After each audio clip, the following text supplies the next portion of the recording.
Halo para guru hebat, perkenalkan, saya Filipus Bunzades Letelai, calon guru penggerak Angkatan 4 Kota Tual. Pada kesempatan ini saya akan memberikan refleksi pemikiran Ki Hajar Dewantara sebagai pengetahuan dan pengalaman baru dalam pembelajaran. Sebelum mempelajari filosofi pemikiran Ki Hajar Dewantara, mindset saya ialah yang pertama, pembelajaran berpusat pada guru. Yang kedua, murid hanya mendapat pengetahuan apabila diajarkan guru. Dan yang ketiga, tujuan pembelajaran hanya dititik beratkan pada aspek kognitif saja. Pengetahuan dan pengalaman baru yang saya dapat setelah mempelajari secara mendalam pemikiran-pemikiran Ki Hajar Dewantara antara lain. Yang pertama, kebebasan merdeka belajar. Tentunya berdasarkan karakter anak yang disesuaikan dengan kodrat alam dan kodrat zaman.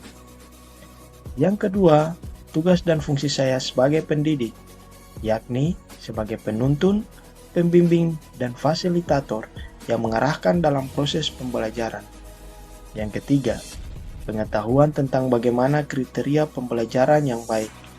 Dan yang keempat, memanfaatkan potensi daerah dalam merdeka belajar untuk mewujudkan profil pelajar Pancasila. Adapun kekuatan saya dalam menerapkan pengetahuan dan pengalaman baru ini antara lain. Yang pertama, semangat saya yang tinggi. Yang kedua, dukungan dari berbagai pihak, antara lain kepala sekolah, rekan-rekan sejawat, serta para siswa. Yang ketiga, ketersediaan sarana dan prasarana.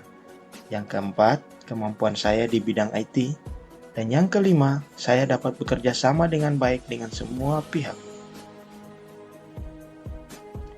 Hal-hal yang perlu saya ubah dari diri saya agar dapat menerapkan pengetahuan dan pengalaman baru ini antara lain.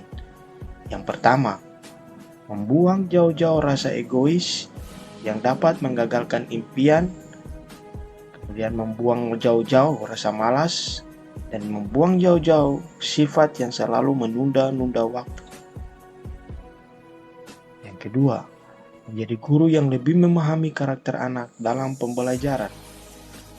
Yang ketiga, mengubah tujuan pendidikan dan pengajaran, yang mana yang semula hanya untuk mentransfer ilmu menjadi proses menuntun terhadap segala kekuatan kodrat yang dimiliki anak agar mereka mampu mencapai keselamatan dan kebahagiaan yang setinggi-tingginya.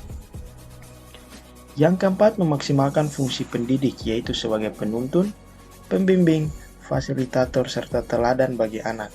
Dan yang kelima, mengubah model pembelajaran menjadi pembelajaran yang menyenangkan dan menghamba pada anak. Perubahan konkret yang akan saya lakukan setelah memahami pemikiran Ki Hajar Dewantara antara lain, yang pertama, mulai dari diri saya secara pribadi. Mulai dari cara saya mengajar, perencanaan yang lebih matang, mendekorasikan ruang kelas agar lebih nyaman agar siswa betah di kelas saat proses pembelajaran berlangsung. Yang kedua, laksanakan kegiatan yang menyenangkan dan berpusat pada anak untuk mewujudkan merdeka belajar. Demikian tadi refleksi tentang pemikiran Ki Hajar Dewantara sebagai pengetahuan dan pengalaman baru dalam pembelajaran untuk menyukseskan merdeka belajar di sekolah. Semoga bermanfaat. Salam dan bahagia.